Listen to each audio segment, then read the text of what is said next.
Histories. Let me read there's some notes in my inventory, so I'll read those. College of Winterhold Entry Examination 4E122. This examination consists of a 2-hour written component, answer 3 of 5 questions provided, a 1-hour practical component, successfully cast 1 spell from the tomes provided, answer 3 questions, with specific reference to Irlav Jarl's treatise Magic from the Sky. Compare and contrast 2 opposing theories concerning the source of magicka on Nirn. 2. Discuss public opinion toward practitioners of magic before and after the Oblivion Crisis. 3. Translate the following Daedric script into Cyrodiilic script. 4. According to which sources was the disappearance of the Dwemer the result of experimentation by Chief Tonal Architect Kagranak on the Heart of Lorkhan? Critically evaluate the veracity of these sources. To what extent have theological interests helped and hindered research in the School of Restoration? Note on autumn. Mage says we have to harvest wheat and stuff it in the depositories, only I don't know which wheat goes in which container. Seems like the symbols are the signs and the depositories might be a clue, but they all look the same. It's making my head hurt. Sure as bones, this isn't what I signed up for. If I wanted to work on a farm, I'd go back to Rorikstead. Treasure better be worth it. Notes on spring. Trying to make it inside, but thick roots are barring the way. Boss says the branches are connected to the Spriggan, so stabbing one might make them flinch, but it's kind of hard to stab what you can't see. Note on summer. Boss says we can make use of one of the control rods to make the metal crawlies open the way. Supposedly, you just point the thing at one of those round waypoints and the spider does the rest, but I don't know how to fire the rod. I just hope I figure it out before I collapse from all this heat. I can almost smell my blood cooking.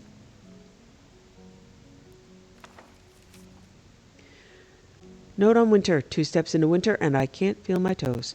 Now the mage says we're going to have to jump 50 feet into water so cold it'll crack your bones. This is all Bjorn's fault. I wanted to try the summer room, but I drew the sodding short straw. Writ of sealing. And I can't read that. That is too small, and I can't lean forward because I have a kitty on my lap, so... It's a writ of sealing. We've read several of them. You suck. You stay here forever. Important dude. Histories of Winterhold. On Winterhold and the Great Collapse. 4E201. It just says, a scholar. Recent history. The Great Collapse of 4E122 devastated the city of Winterhold at the peak of its political and economic power, leaving the College of Winterhold conspicuously intact. By all accounts, Winterhold was thrashed by storms throughout the entirety of that year, flooding large swaths of the city and practically ceasing naval trade. This created the perfect environment for the spread of disease, panic, and mistrust. The precise cause of the Great Collapse has never been determined. Most valid theories suggest it was a long-term consequence of the eruption of Red Mountain in the 5th year of the 4th era. Nevertheless, the Great Collapse predictably reinforced the prejudice toward mages that was ignited by the Oblivion Crisis, and also stoked animosity toward the Dunmer, which still persists. The College of Winterhold is long due vindication. As a direct result of the Great Collapse, the college not only lost all surrounding infrastructure, but inherited a sinister reputation. Many still eye the college with suspicion.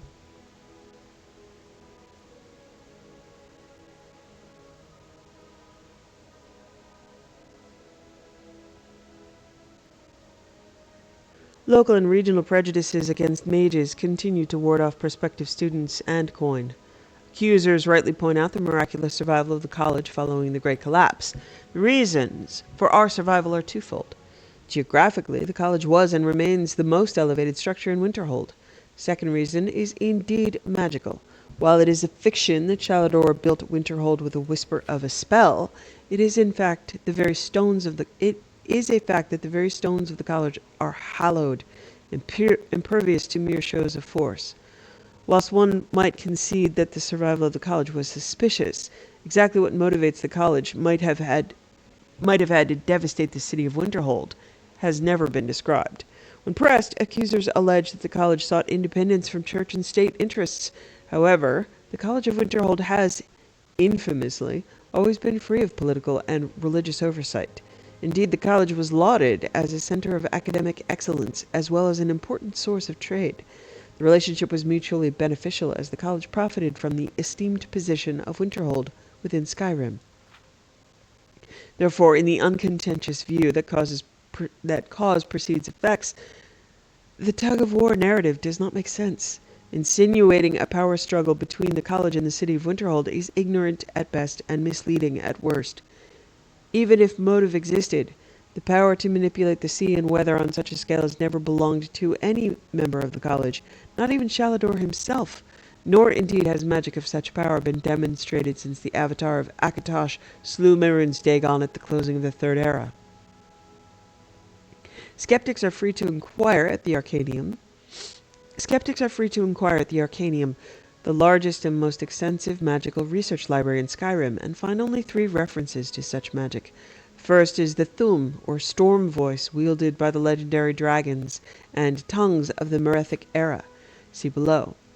The second reference is to the Slode, never active in Skyrim, who sunk and raised the coral kingdom of Thras using unknown magics to save themselves from the onslaught of the All-Flags navy, rallied in response to the Thracian plague of 1E 2200. The third and final reference is to the dwarven city of Netardak on the island of Solstheim, which was purposely lowered beneath the waves whenever it was under siege. Overall, it is neither possible nor reasonable that the college contributed to the Great Collapse. That says Great Call Pace, but I'm pretty sure it's collapse. One suspects that accusers only entertain this possibility out of prejudice. Whilst skepticism is positively encouraged within our walls, the bigotry which is axiomatic of these accusations is not. For all of us, the Oblivion Crisis threw into sharp relief how easily the magical arts may be abused. Pray note that the goals of the College of Winterhold are and have always been experienced training, rigorous scholarship, and original research. Ancient history. Remnants of old Winterhold can still be reached via the extensive tunnel networks beneath the college, colloquially referred to as the Midden. A great deal surrounding the culture and demise of Winterhold has been inferred from the ruins. It says form the ruins, but it should be from. The extent and force of the water damage is most evident. Structures originally built of the same stone as the college are tarnished, and those originally built from wood shattered. As one of the northernmost points in Tamriel, Winterhold has been at the end of the journey for many thousands of years. People, commodities, and ideas have been deposited here since time immemorial. Architecture from every era is represented, with styles sampled from a variety of other cultures. It is clear that Winterhold was already ancient at the time of the Great Collapse, and that it was a major trading hub, exchanging goods and ideas with cities as distant as Eleanor, Anvil, Woodhearth, and Lilmoth. According to legend, the warriors of Winterhold were formidable, favoring 6-foot axes wrought of tempered steel. However, such weaponry is yet to be unearthed. Famously humble, the philosophy of the people is encapsulated by the motto, "Pride goes unworshipped." The origins of this phrase seem to date back to the aforementioned Merethic era, when mortal men were ruled by magicians granted great power for their service to the dragons of lore. Based on research in the Arcanium, the dragon presiding over the area now called Winterhold was Kavazin,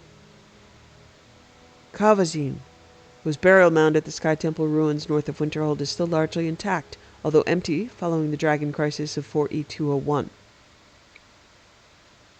Historical records hold that Kazavin was a prodigious necromancer and boastful of his art, but his power waned when the local population declined to worship him. In response, he demanded ritual sacrifices to be performed by his priest Banark, using a dagger hewn from one of his own fangs. Dragons and their mortal servants are noted for their trisyllabic names. Kazavin decomposes... it's not decomposes, it should be deconstructs, into Ka, Vo, and Zin, which roughly translates as pride undoes worship. Banark roughly translates to foul servant of pride, suggesting that they were the source of our famous dictum. Kazavin was slain along with the majority of dragons during the Merethic Dragon War. His priest and student, Benark, apparently continued to rule Winterhold with an iron fist for some decades after the internment of Kavozin. It is said he survived many attempts on his life, purportedly rising from death to torment and defile his would-be assassins. He was finally slain by the Nord elf hero Norfer Spearear, who drained his lifeblood to prevent his resurrection, and he was sealed away along with his artifacts far beneath the future city. The Woodcutter's Wife. Volume 1, as told by Mogan, son of Molag. Legend tells of a woodcutter who built a shack deep within the pine forest. There he hoped to live in peace with his family. The woodcutter's family lived well for a time, but without warning the weather turned bitterly cold and spoiled the harvest. Before long, with their meager supply of food all but gone, the family was starving. Late one snowy night, a traveler knocked on the cabin door seeking shelter from the biting cold. Always generous of heart, the woodcutter welcomed the stranger into his home, apologizing that he had no food to offer. With a smile, the traveler cast off his cloak to reveal the garments of a mage. As the woodcutter and his family looked on, the mysterious visitor reached into his satchel and withdrew a scroll tied with a silver ribbon. No sooner had the wizard unfurled the scroll and read the words aloud when a great feast appeared from out of thin air. That night, nobody in the woodcutter's cabin went hungry. Day by day, the snow piled up. Every night, the mage produced another scroll from his bag and read the words, each time summoning a new feast. On the 5th night, the woodcutter's wife awoke her husband to confess her mistrust of their magical guest. Surely, she argued, there was some price to pay for the magical feasts that everyone enjoyed night after night. The woodcutter would have none of it. After nearly dying from the lack of food, his family was eating well. The divines had sent them a gift, he explained, and it was foolish to question their wisdom. But the woodcutter's wife would not be persuaded. Every night she grew more fearful and more desperate. She was certain that the family had entered into a devil's bargain, and the time would soon come when the mage would ask for something unspeakable in return for his gifts. While everyone in the cabin slept, the woodcutter's wife snuck out of bed and took her husband's axe in hand. She crept into the traveler's room and with one swing lopped off his head. Suddenly the wizard's disembodied head awoke. His eyes opened wide, and when he beheld his maimed body, he let forth a terrible cry. Awakened by the horrified scream, the woodcutter and his children rushed into the room and gasped at the terrible sight of the decapitated mage. With his last gasp of breath, the traveler laid a fearful curse on the woodcutter's wife. After her mortal death, she was damned to rise once again and walk the woods alone, only to burn at the rising of the sun. To this day, those who walk the pine forest late at night tell tales of a weeping woman glimpsed between the trees. She carries a bloodied axe, the stories say, and is terrifying to behold. There be dragons. Oh wow, we're past the these. Yee, that's a lot, guys. There Be Dragons by Torhall Bjork. The last known sighting of a dragon in Tamriel was in the time of Tiber Septim. He made a pact with the few remaining dragons, swearing to protect them if they would serve him. Despite his promise, dragons were still hunted and slain. It is not clear if the last ones fled Tamriel or if they were exterminated. There is no credible story of how dragons came to be. According to Dremora, that the College of Whispers have questioned, they just were and are. Eternal, immortal, unchanging, and unyielding. They are not born or hatched. They do not mate or breed. There are no known examples of dragon eggs or dragonlings. The Iliac Bay area has stories of such things, but so far all have proven false. The eggs turned out to be eggs of other reptiles. Small dragons were merely oversized lizards and no relation to true dragons. Although they are not born, dragons can die. During the Dragon War of the Merethic era, their numbers were decimated. The Akaviri invaders of the late First Era are said to have hunted and killed scores of them, before and after their defeat by Emperor Reman. Some sources say the Akaviri brought over dragon-killing spells. Others claim they built cunning traps. One tale even speaks of a rare poison. It is well accepted that a dragon's most fearsome weapon is its fiery breath. Because they could fly overhead and rain down flaming death, archers and wizards were necessary when hunting them. It is less well known that some dragons could breathe a freezing spray of frost. The reports indicate that the reports indicate Okay, I think this is supposed to be plural. The reports indicate that dragons may do one or the other, but not both. Most people think of dragons as mere beasts. However, logically, they must have had language in order for Tiber Septim to have negotiated with them. Indeed, the historical record is quite clear that dragons were highly intelligent. They had their own language, but could also speak the languages of men and elves. The records of Ramon's hunts contain reports of dragons that breathe or spit fire. Recently, some were unearthed that described dragons blowing freezing blasts of cold. More fanciful tales have them summoning storms and even stopping time. These should be discounted as myths and fairy tales. Even without this most fearsome weapon, their nearly impenetrable hide and granite-like teeth and claws made them terrifying opponents. There is some confusion over when the last dragon was killed. It seems the last few vanished all at once. Some tales speak of a dragon king who devoured all of them, rather than let mankind kill them. One of the more far-fetched stories has Tiber Septim absorbing their essences when he ascended to godhood. Although the exact cause is unknown, they are all gone. No dragon has been seen for centuries. There are a few known examples of dragon bones, fused with the stone and rock of cliffs and caves. Just enough proof to make the stories undeniable.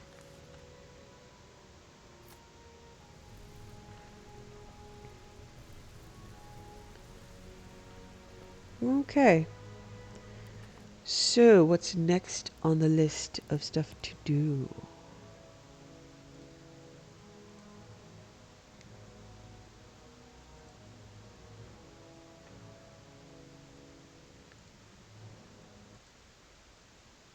Oh, crap.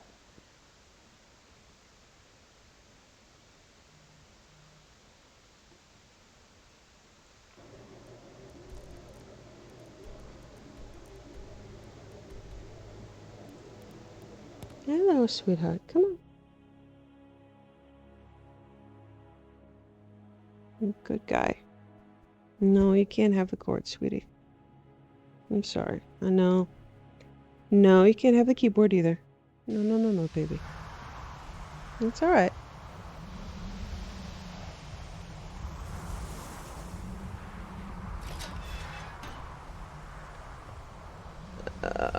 I'm sure you've made note of who's been the most helpful. You are the most annoying, Nuya.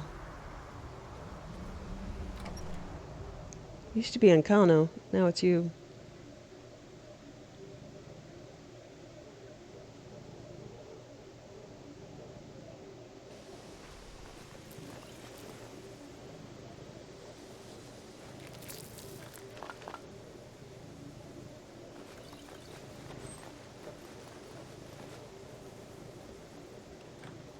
Divine smile on you, friend.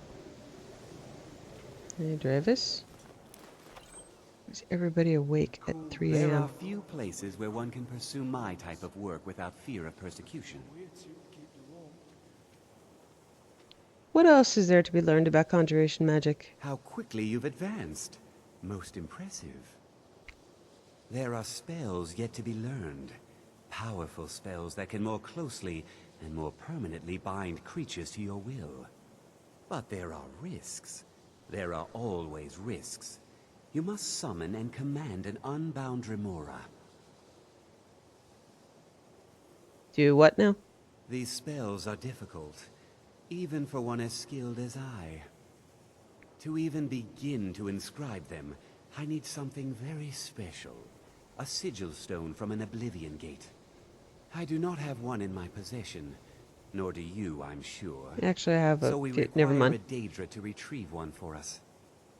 You will summon a Dremora, and order it to bring a sigil stone to you.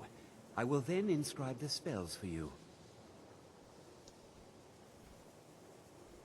If you need a sigil stone, why aren't you doing this? Because I have no wish to be harmed. Summoning an unbound Remora is not like other conjuration spells.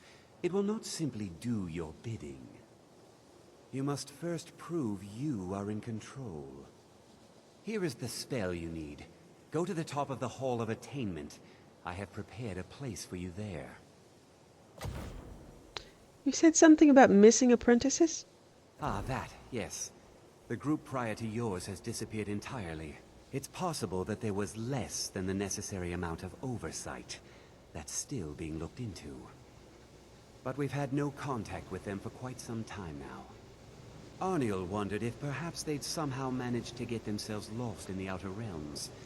But I think that's giving them too much credit. Where could they have gone?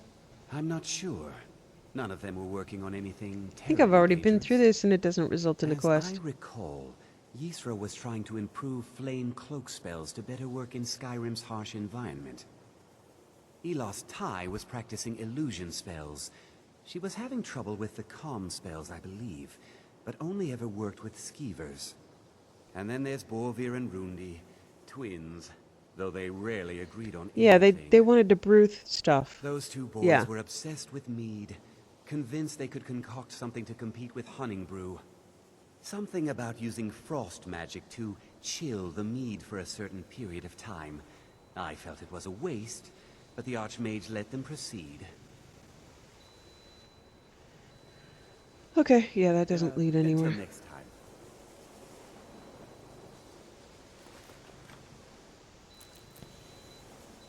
Can you smell magic in the air too? It smells like a Sorry, rain with some- Kitty is rubbing directly on the microphone.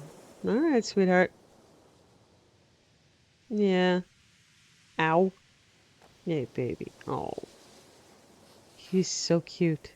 Wish you guys could see the cute. Yeah, you're so cute. You're the best.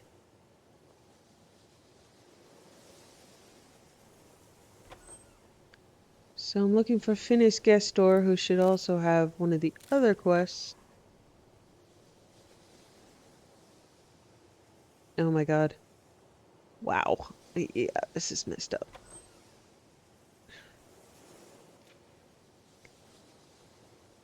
Alright, so Finis is... so unfortunate. I guess I'll try to find him later.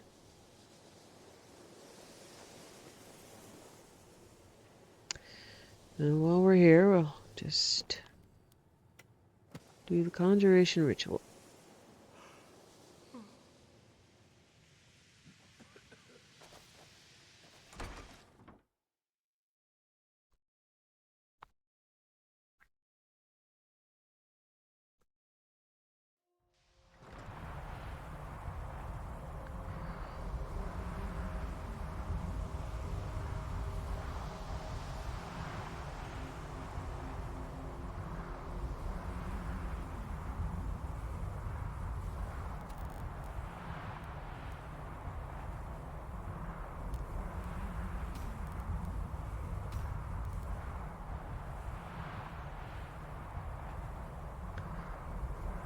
I'm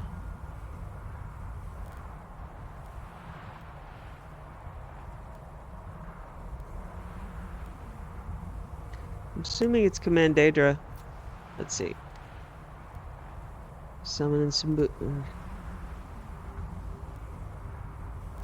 I think he gave me the spell. I don't know if it's a spell book. Alright, I'm just gonna try.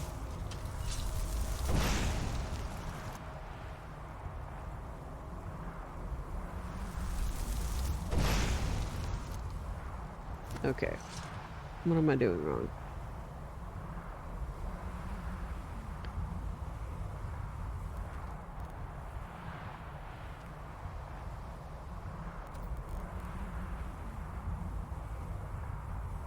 Oh. Why is it a novice spell? What the hell, folks?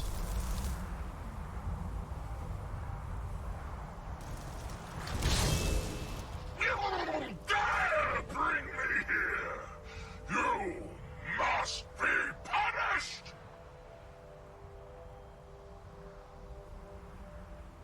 I summoned you. I control you now. You control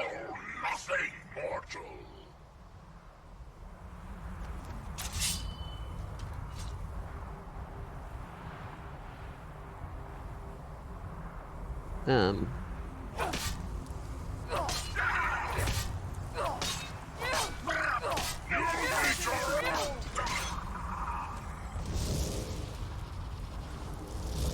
Probably wasn't what I was supposed to do. So, I'm not sure if I ever told you this, but I have some bad memories related to destruction magic. Do you know? Watching the way you move when you cast it, it's making it hard for me to remember why at the moment. Okay, let's go this way.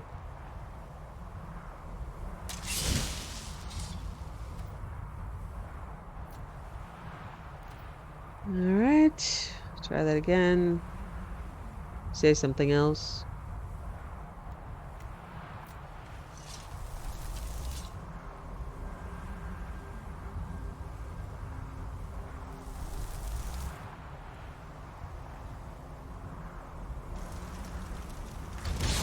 I am not your plaything, worm! Are you ready to submit? Never! Oh, I probably do have to kill the damn thing a few times. Alright.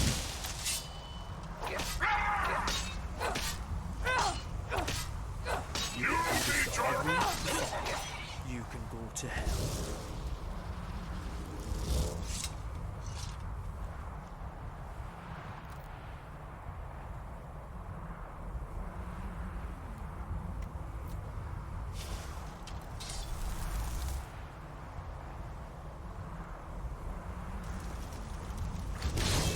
I am not yours to toy with. Will you submit, or do I need to banish you again? I submit. What is your bidding, master? Bring me a sigil stone. Now. Yes, my mistress. Summon me again, and I shall have your stone. Okie dokie.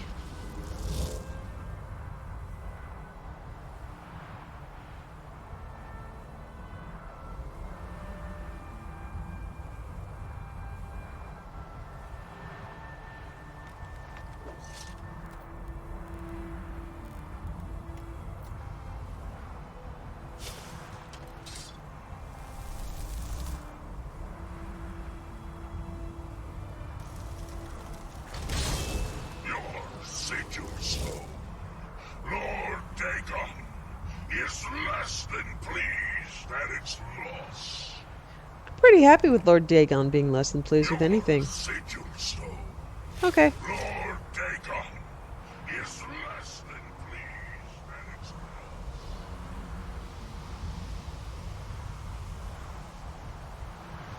Examine astrolabe. The instrument is used to take astronomical measurements of celestial bodies, which will not be happening tonight. I can't even be bothered to clear away the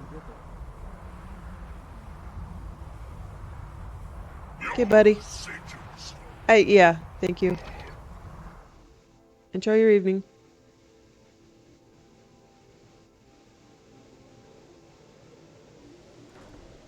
your sigil stone, Lord Dagon, Oh, you're following me now? is less than pleased at its Or you were just talking? Okay, we were just talking. I'm sure people won't mind that I leave an unbound remora just hanging out on the stairs. I mean, on the Archmage, what are they going to do? Divines bless you. May the ground you walk quake as you pass. How's your project coming along? Terrible, just terrible. I vastly underestimated the heat transfer necessary and have destroyed my only working model. I'm at a loss. I have no idea what you're talking about. Look, it's all very simple. I'm sure. The Dwemer, they were, masters of magic in a way we can't even begin to conceive of. Their greatest achievement, however, has also been their greatest, shall we say, mystery. And what mystery is that? Their disappearance, of course. Instant, unexplainable. The stories have fascinated me. Ever since I was young, I wanted to know what really happened. After years and years of work, I'm closing in on a way to investigate what happened through experimentation. Only now, well, It's simply a disaster. What went wrong?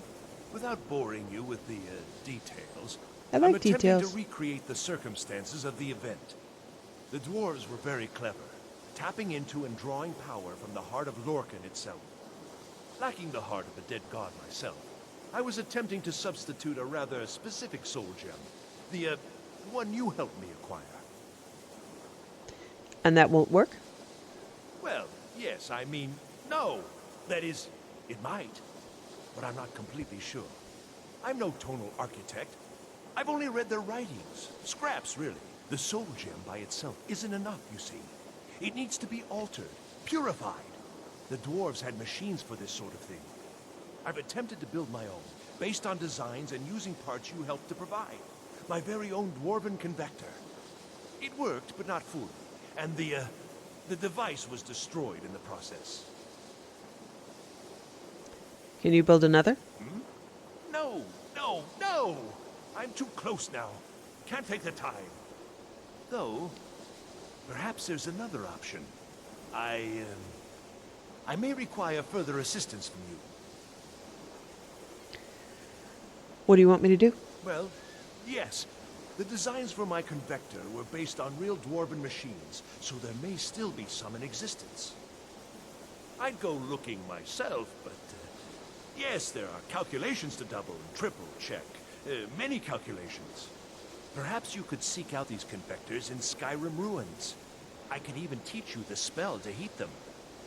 It's very particular and very important. Teach me your spell. I'll see what I can do. Wonderful. Just wonderful. I knew I could count on you. Now, this spell is not for defending yourself, but it's just right for heating the convector. At least 3 seconds burn is necessary. Just place the soul gem inside and heat the convector. At least 3 seconds. You'll almost certainly need to find multiple convectors. I suspect it may be due to the nature of the soul gem versus the crystals this was intended for. Destroys the equipment in the process. But, it's effective. 3 times, and the crystal should be ready for the next step. Isn't this exciting? Until next time. Okay, so he wants me to destroy priceless Dwemer machinery. Okay.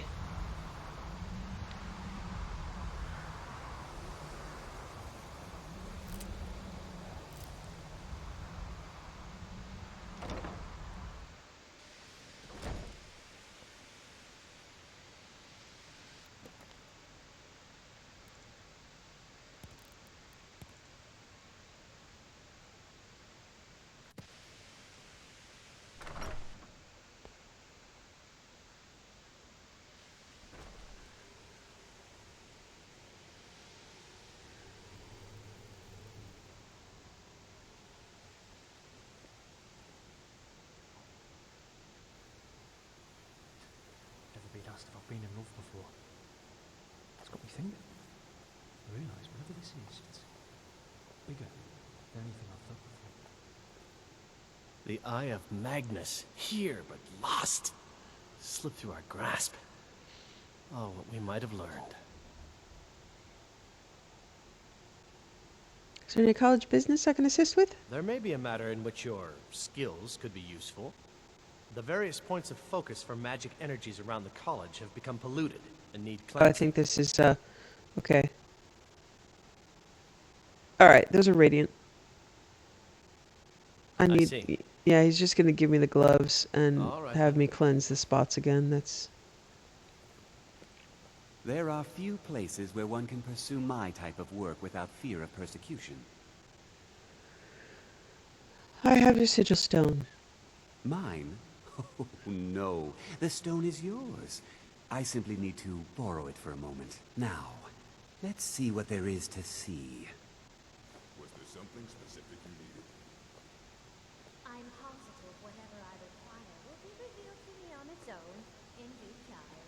So, you don't need anything. That incident in Morthal was just a misunderstanding, no matter what the guards claim. What did you see? I have the knowledge I need. and so you may have your stone back. And also, please, take this. You have done well. Okay. Until next time. Is that it? The people of Skyrim have no appreciation for what we do here. Not that I care. Okay. Until next time. Let's see. God, all this flickering. Alright, it's a shame, but the college has been redone in my new list.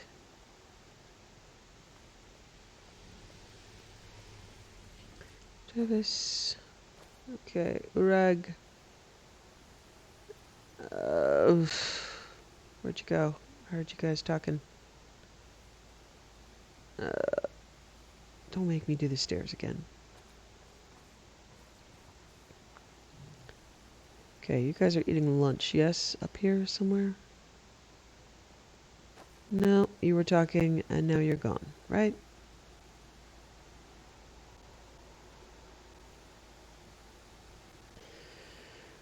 Okay. Can I jump? Should be able to jump. Okay.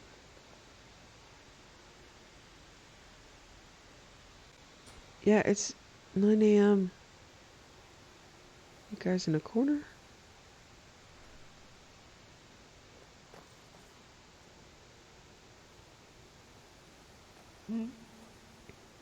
Archmage, all this knowledge might have been lost were it not for you.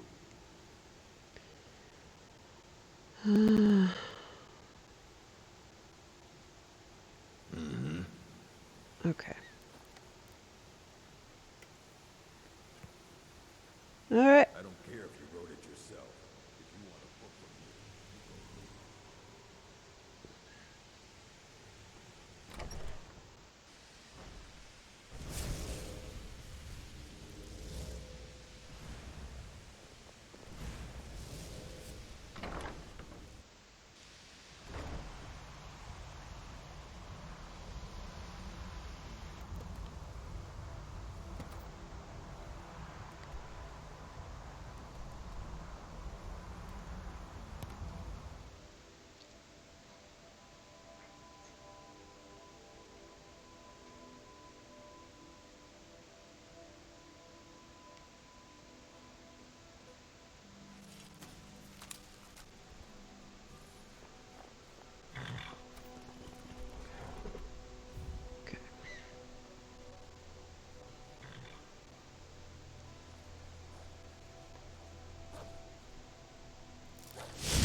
Let's do this.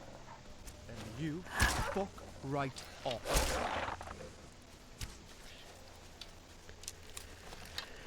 Damn it! Damn it!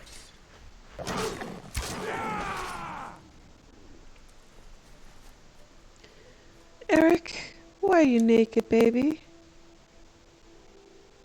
Honey? Oh. Cold. You know what, honey? I think Good day, it's time friend. for you to go Keeping home. well? It's time for us to part ways. Well, it's been fun. I guess I'll head back to Rorikstead. Okay, naked man. I give you... Okay. Alright.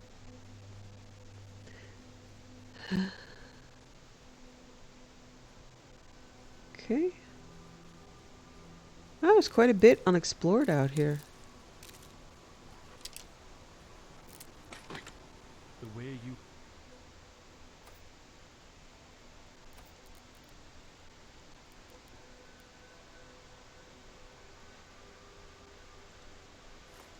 I think that bow of yours is giving me ideas. You know, let me start with what I meant. I know...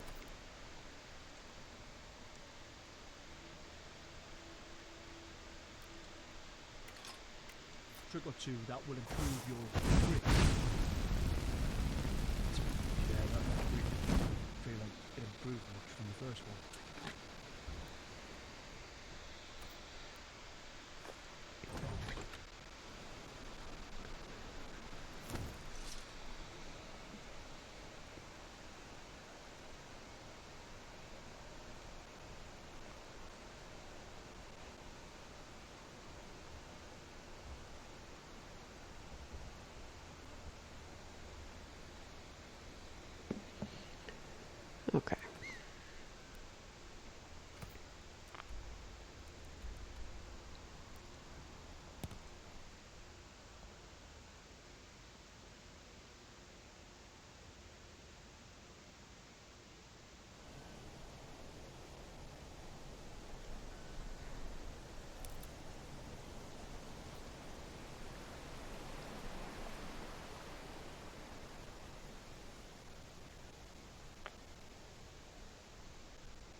Any more of those outside convectors? Okay.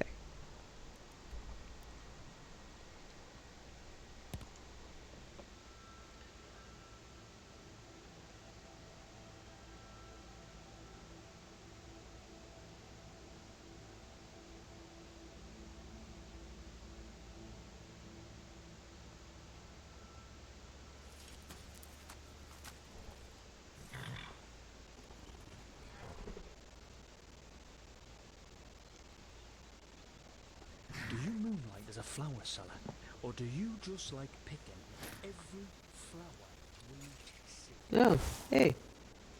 Time to end this game. Yeah, I don't want to change my convector spell.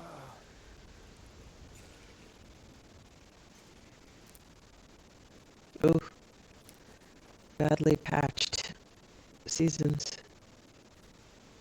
Dandela didn't do a great job with the seasons right here.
Good to see Skyrim still has such fine people. Do good an old man.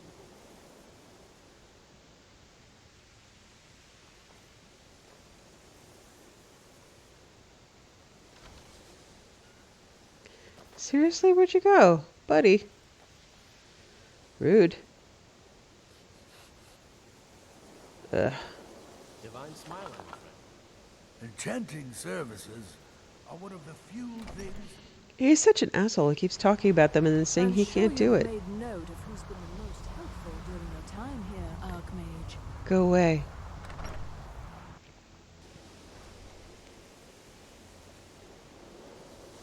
Alright. What the hell?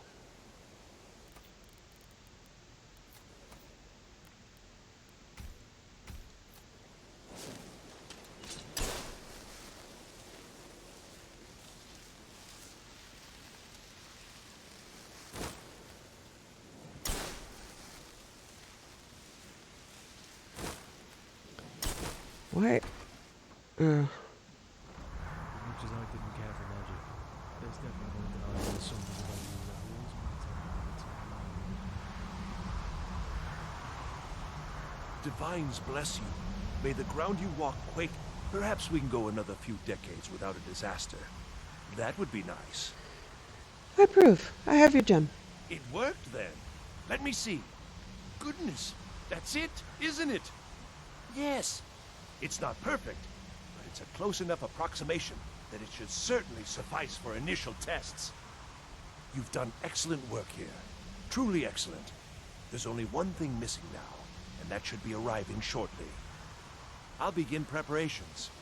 Thank you again so much for this. Until next time. Okay, let's see. Perhaps we can go another few decades without a disaster. That would be nice.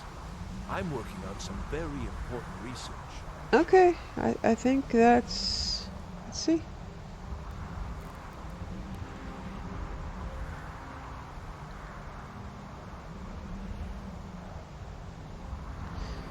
I might need to zone and come back.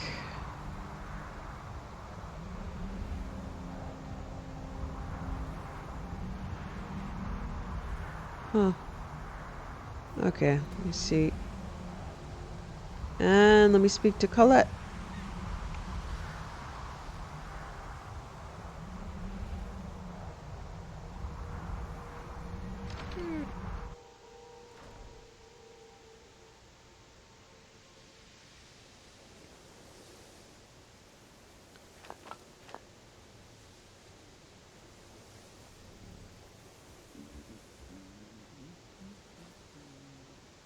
Hey, Colette. Restoration is a perfectly valid school of magic, and Also, don't let you anyone seem to tell be you otherwise. pretty good at phase warping. What else is there to be learned about restoration magic? Look at you, such a devoted student of restoration. It's comforting to see that not everyone has dismissed it as entirely as most members of the college. Truly comforting. It looks like you're ready to speak with the Augur. What does the Augur have to do with this? Oh, didn't you know? The Augur was a brilliant mage, truly inspired, mastered spells others could barely comprehend. He was especially gifted when it came to restoration. He's very particular about who shares the knowledge. So you'll need his approval first. Go on, go talk to him. I'm sure he's been paying attention and will be expecting you. Until next time.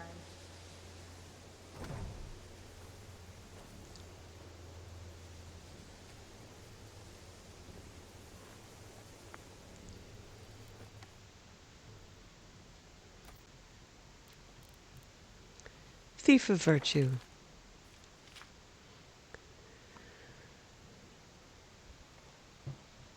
Let me tell the tale of the Thief of Virtue. In the land of Hammerfell, in the city of Such, there lived a baron who was quite wealthy. He was a noted collector of rare coins. The Baroness Veronique found the whole thing quite tedious. However, she did appreciate the lifestyle that the baron's wealth provided. Ravius Terinus was a noted thief. He claimed to be a master thief in the mythical guild of thieves. However, that was most likely just braggadocio. The only known thieves' guild was wiped out over 450 years ago. Ravius decided that the baron should share his wealth. Specifically, he should share it with Ravius. The wily thief crept into the baron's castle one night, intending to do just that. The walls of the castle were noted for their height and unscalability. Ravius cleverly used an arrow of penetration to affix a rope to the top of the battlements. Once on the battlements, he had to evade the baron's guards. By hiding in the shadows of the crenellations, he was able to work his way to the keep undetected. Entering the keep was child's play for a thief of his caliber. However, a cunning lock with no less than 13 pins protected the private quarters of the baron. Ravius broke only 9 lockpicks to open it. Using only a fork, a bit of string, and a wineskin, he disabled the 7 traps guarding the baron's coin collection. Truly, Ravius was a master among thieves. With the coins safely in his grasp, Ravius began his escape only to find the way blocked. The baron had found the open door and was raising the guard to scout the castle. Scour the castle. Ravius fled deeper into the castle, one step ahead of the questing guards. His only way out led through the boudoir of Baroness Veronique.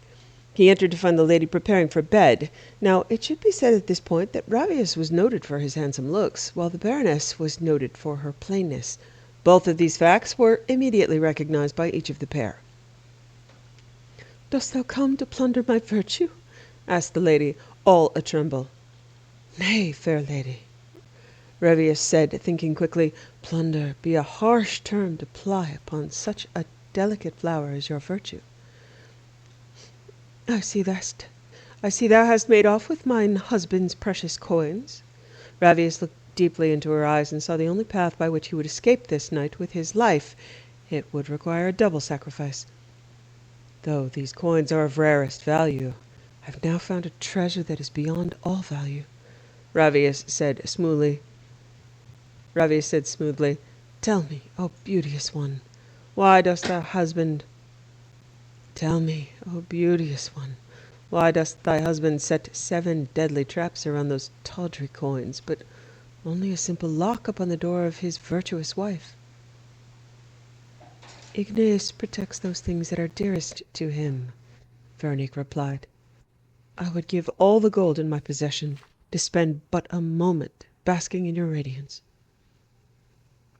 With that, Ravius set down the coins he had worked so hard to steal. The Baroness swooned into his arms. When the captain of the guard asked to search her quarters, she hid Ravius most skillfully. She turned over the coins, claiming the thief dropped them when he fled out the window. With that sacrifice made, Ravius steeled himself for the second. He robbed the Lady Veronique of her virtue that night. He robbed her of it several times, lasting well into the wee hours of the morning. Exhausted, yet sated, he stole away in the pre-dawn hours.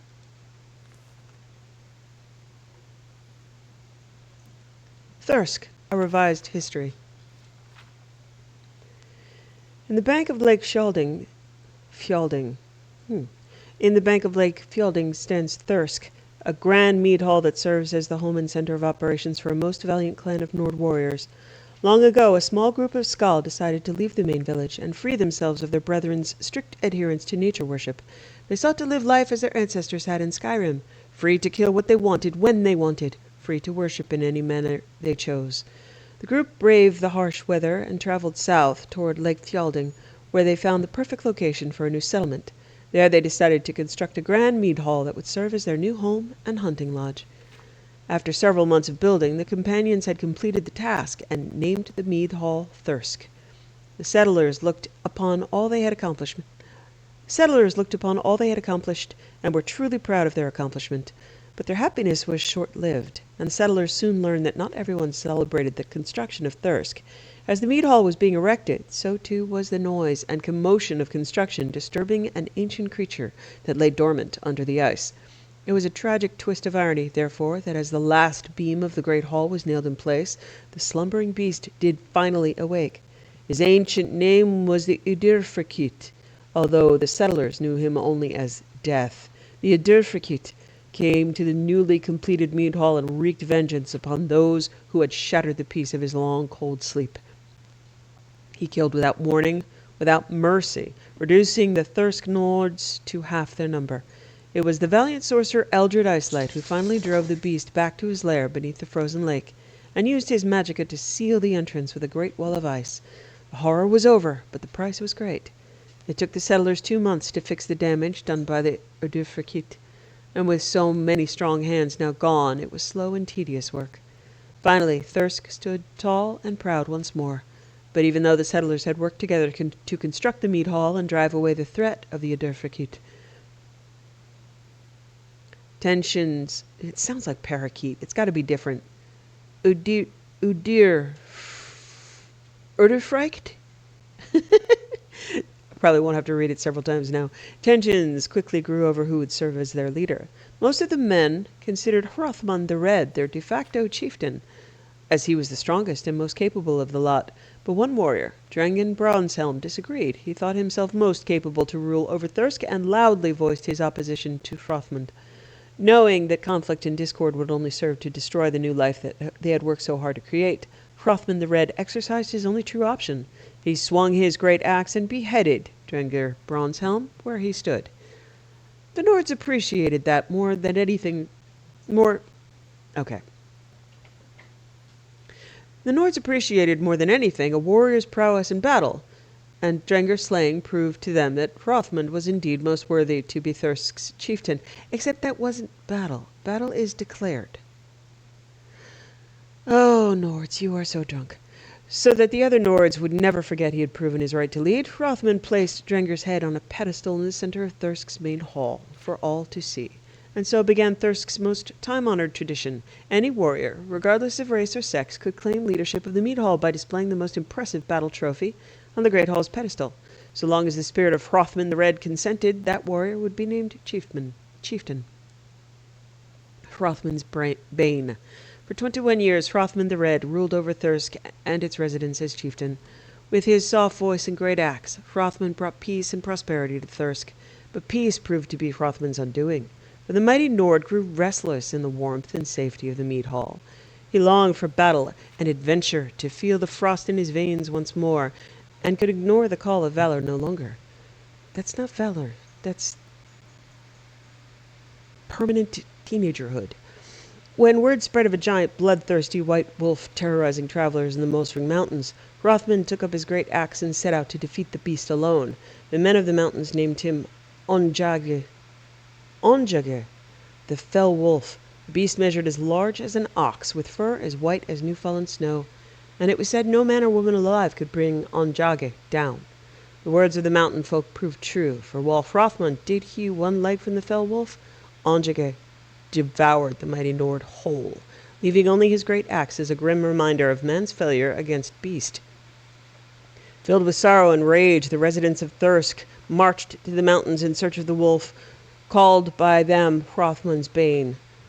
Only together did they manage to slay Onjage, and as family they feasted on his roasted flesh. Okay, the rest is a list of Thirsk's chieftains. I'm not going to read all of those. Oh my god.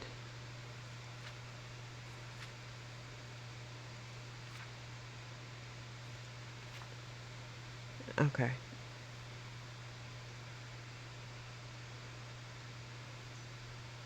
Expansion. The Thirsk Mead Hall is nearly the same today as it was at its founding, a testament to the quality of its construction. But while Thirsk itself did not grow, its inhabitants did, and before long the Grand Mead Hall could not house all who wished to dwell within. So over the years, many Nords have left Thirsk to establish their own private dwellings out in the wilderness of Solstheim, relying on the island's many caves and natural shelters. But those who left are always welcome back at Thirsk, and many return frequently to enjoy the Mead Hall's hospitalities. It's also important to note that although much time has passed since the group first left Skal Village, the Skal and Thirsk Nords have always remained civil to one another, and even trade resources on occasion. Relationship with Raven Rock. The Thirsk Nords hold the same relations with Raven Rock that they once held with the Empire when its presence was more known on Solstheim. A deliberate disinterest and lack of complication. Both sides remain happy if they can plausibly believe the other doesn't exist, which is not to say there is any cause for enmity. Rather, there's simply no cause for fellowship among those two very differing cultures. Law and order within Thirsk. Within the Mead Hall, the chieftain serves as judge, jury, and executioner if necessary. The reality is that Thirsk has always been a fairly peaceful place, with camaraderie and goodwill the norm. Sure, and head chopping, and approving of head chopping. Solstheim can be a harsh home, and the Nords of Thirsk have long realized that fighting each other isn't nearly as productive as battling the island's bears, wolves, draugr, reeklings, and whatever other fell creatures may roam the land. Still, there is an occasional disagreement, which more often than not ends in bloodshed, and every few years someone gets it into his head to challenge the chieftain to a blood duel to try to gain possession of Thirsk. Generally speaking, the Nords of Thirsk are one big, happy, barbarian-like family, and like any family, they have their squabbles. The Ash Times. Since the eruption of the Red Mountain, the southern portion of Solstheim has been lost to waste and dark elf corruption. Thirsk sits just above the desolated area, though, and happily escaped the destruction that fell over much of the land. In the years since, Thirsk has taken its role as haven all the more seriously. They focus on hospitality and on welcoming outsiders, whether they seek respite from the southern ashlands or the northern chill.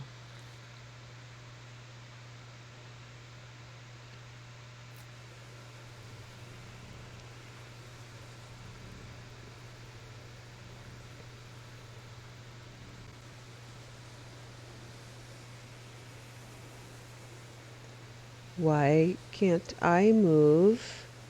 Caps lock. Okay.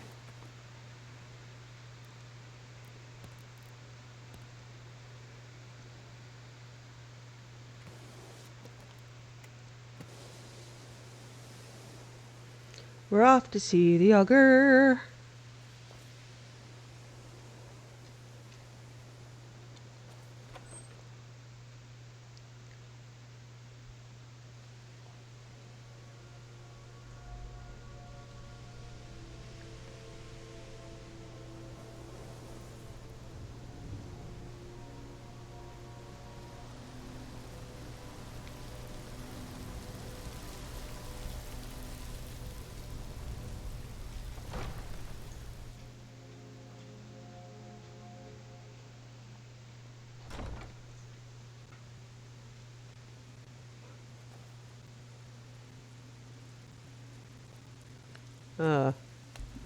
Is that what I wanted to do?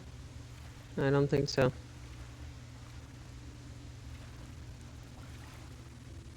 Probably not. Alright.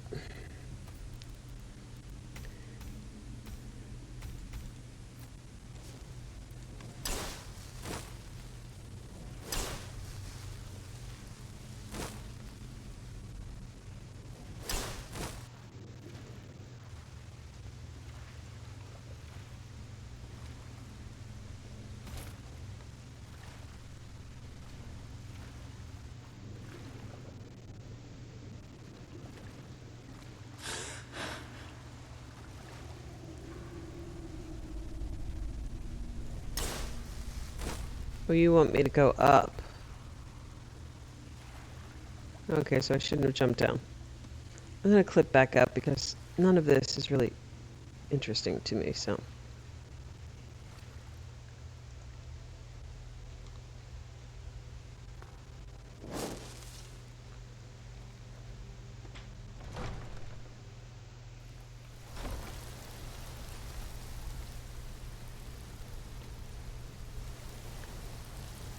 Okay.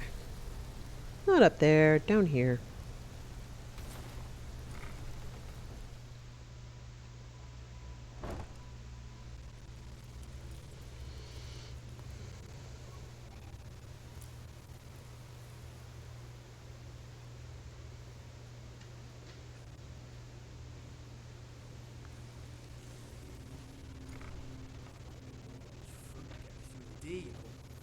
Once again, you have come seeking something. The circumstances differ. This time, I have what you seek. Are you prepared?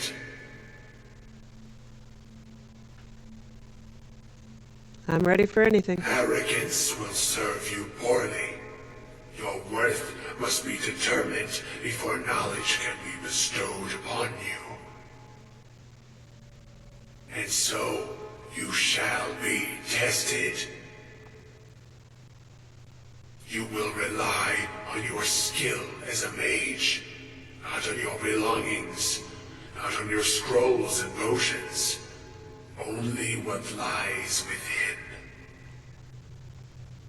Survive, and you are worthy. This is the test put before you. Will you accept? Yeah, my auto potion. Yeah, I'm ready for your test. Step into the light, and your test begins. Okay, I'm gonna see if I can, turn off my auto potion. Usually doesn't listen, though.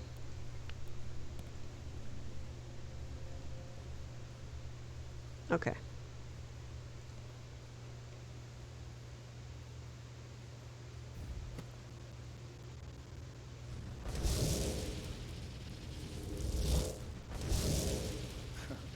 It's a good thing you're cute, but I'd turn you into that bounty myself. Oh shit, I am gonna crash so bad. Unpack my bag, yes. No. See what happens. Okay, so I need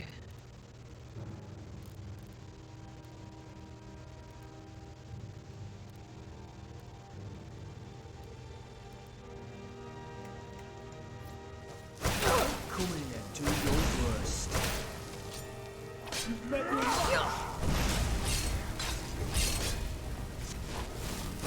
Yes, I mean, it's ball sack.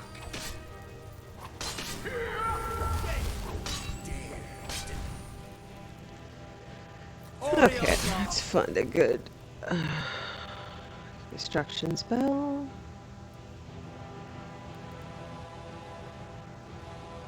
Yeah, I like unbounded storms.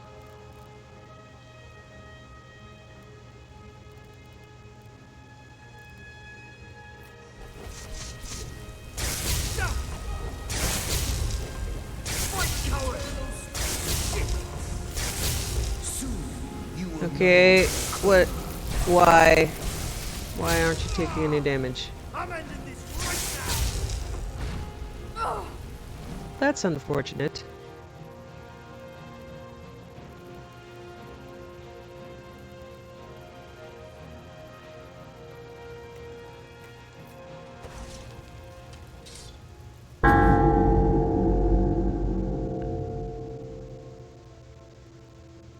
Huh. Deck of Walls provides a plus 10 bonus to light armor, heavy armor, or block skills while in your inventory. Oh, okay, I'm just getting the notifications of stuff coming back into my inventory. Alright. I'm pretty sure I failed that.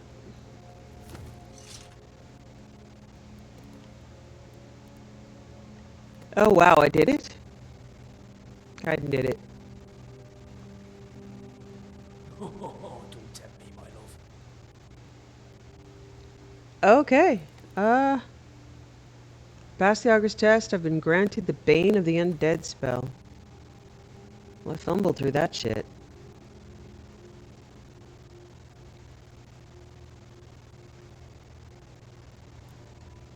Bane of the Undead. Sets undead up to level 52 on fire. Makes them flee for 30 seconds. It'd be great if I weren't level, more than that. Okay. I don't remember how to get out of here.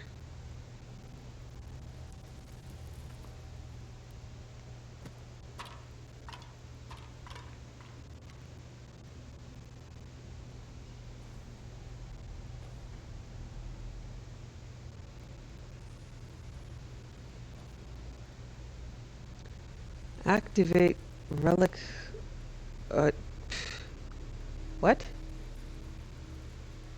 What is this shit about?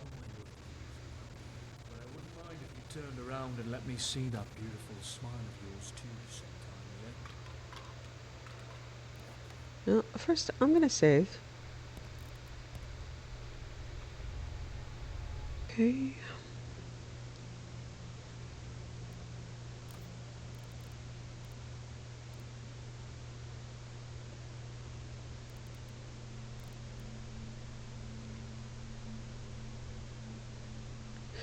Oh.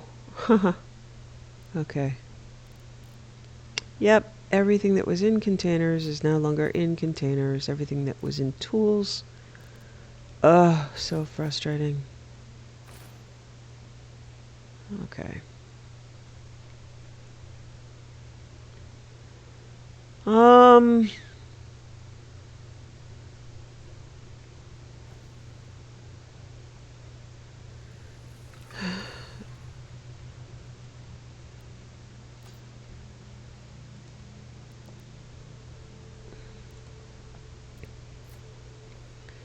Okay, I am probably in trouble here because I may have auto-looted stuff.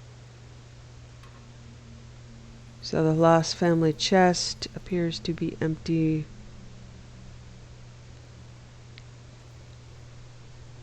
Okay. Oh, I'm kind of out of luck there. Okay. Anything, anywhere, just get me out, okay? Oh, that's right, all my spells. All my keys from my spells are gone. Alright. Oh, no. Okay, spells were not taken from me. Nice.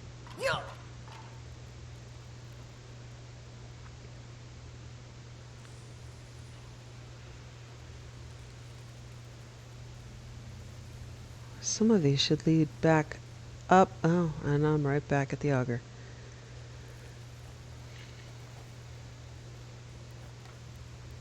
I don't have any.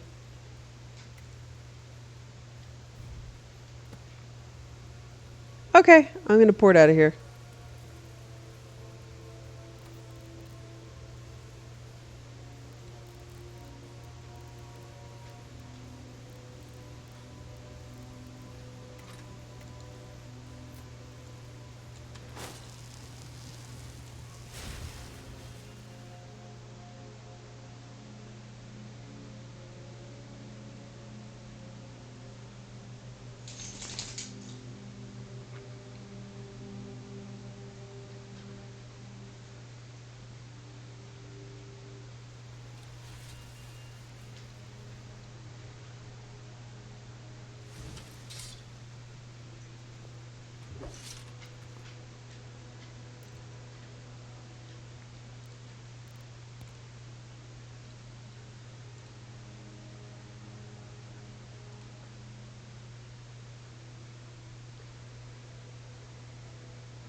Yeah, that was the one. Forgotten names. Okay.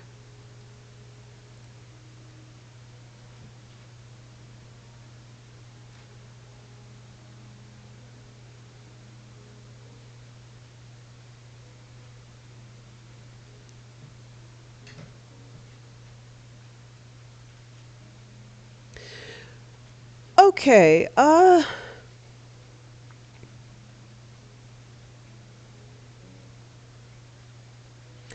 here are the names of the special quests.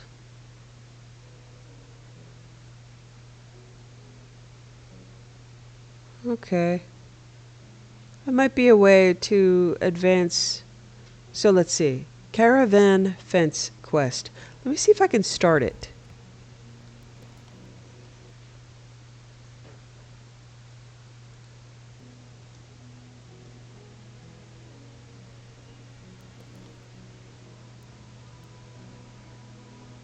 No. Nope, not at all.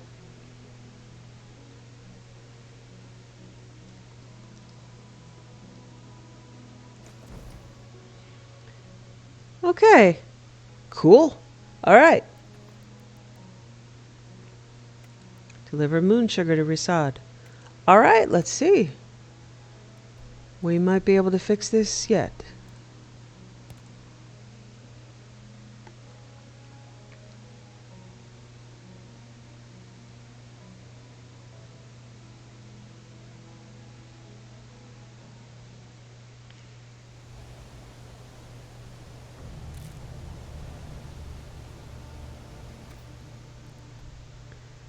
Okay, that's one of the issues with trying to find Risad.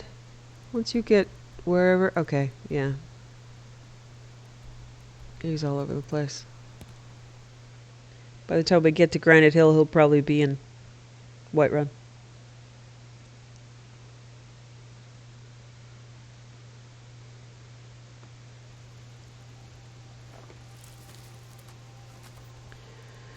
Okay, so the way the basic quest goes, Tenilia wanted you to deliver moon sugar to Risad. So advancing the quest to the right code. First I didn't have the right code. I set it to 20, assuming that would start the quest, but that's not the way that it works.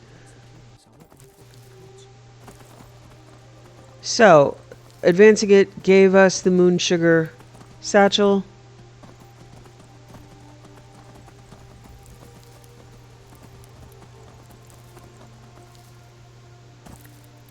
Wow, okay. It's a bit bloody chilly. You approach as if you know us, stranger. Who are you, and what do you want? I bring an offer from the Thieves Guild. Yes, I've heard the guild is rising back to power. An alliance would be most beneficial to both parties. I will consider the offer, but I'll have to discuss it with the other caravans. Perhaps this will sweeten the deal? Give satchel. Ah, moon sugar. I could smell it on you. I am pleased with this offer, and accept. Take my word to the leaders of your guild, and tell them we look forward to a prosperous and profitable future. If you happen upon any of our caravans in your travels, we'd also be more than willing to pay you a fair sum for any of your stolen goods.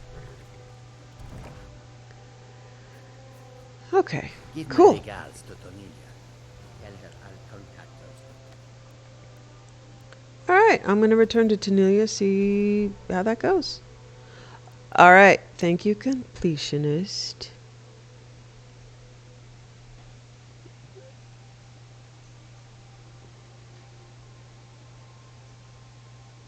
So since they're base game, it is easy to look up the codes for them.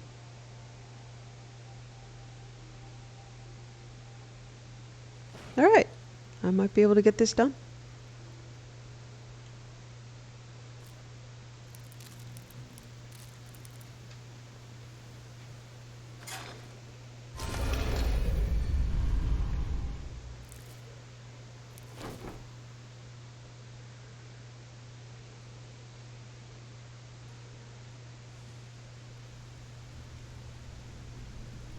Okay.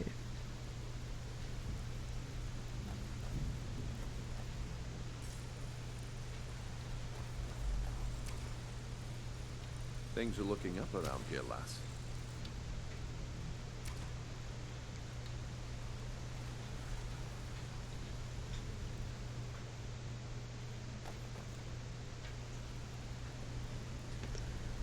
Okay. Yeah, right? No.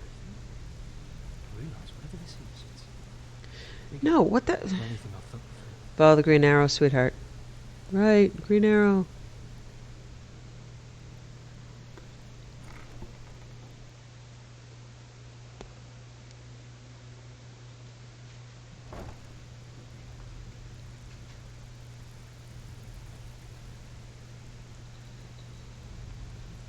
If you're looking for extra work, talk to Vex or Delvin. They'll fix you up. I've struck a deal with Rasad. Yeah, good. I'll contact some of my people and have them prepare some shipments right away. Good job. Here, let me give you something for all the legwork. Okay.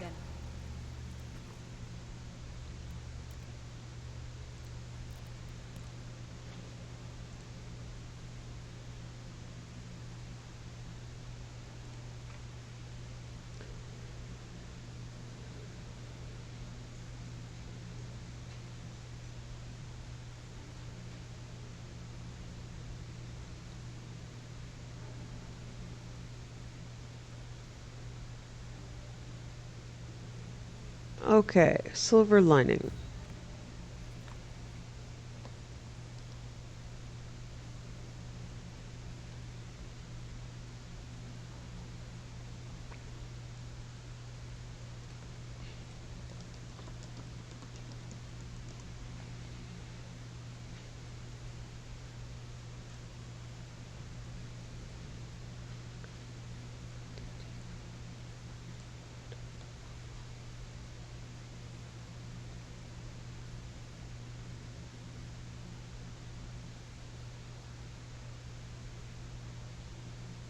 Okay, I know already have this.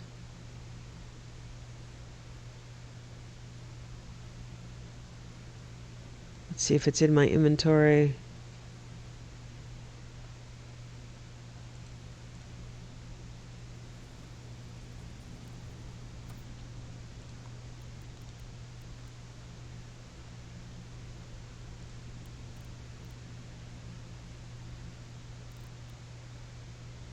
Curious silver mold.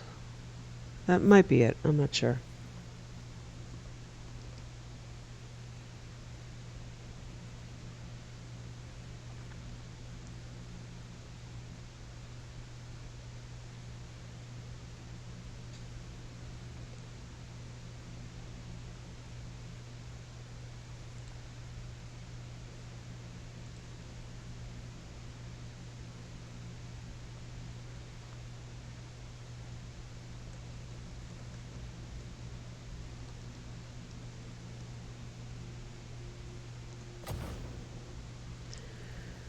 Okay.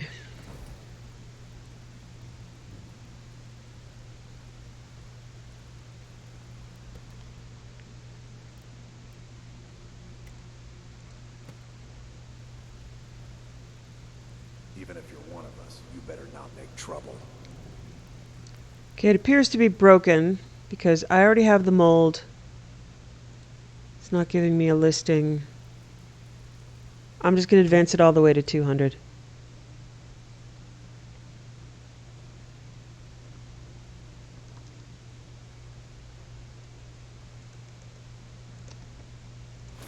Ever feel that you have to change the way you look? You're beautiful to me just as you are. That's the face I fell in love with after all. Oh, he's talking about the face sculptor. Oh, that's sweet. You're a nice guy, Kaidan.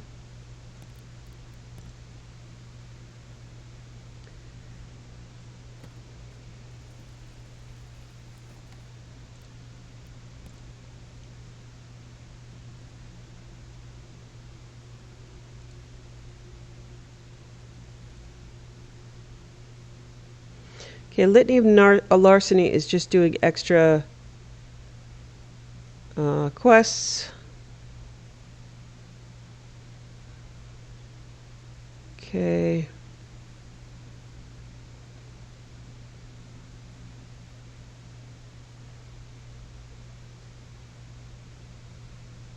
Okay, so this is Somerset Shadows.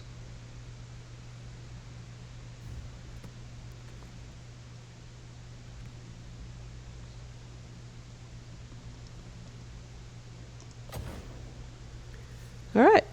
I don't care if you're best buddies. We still have quite a good bit of jobs available, if you're looking for some extra coin. Okay, unfortunately, he's still bugged. We're still growing. You're in. We got a long way to go, but don't let that bother you. It's a lot far, but over Okay, good.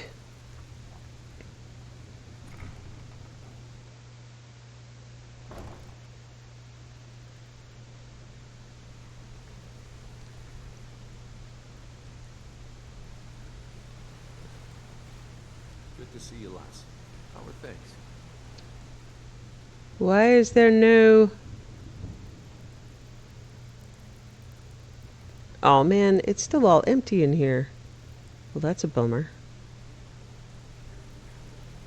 Why is there no chair for the desk, by the way? You guys want to hear a story? Okay, we'll tell a story in a bit.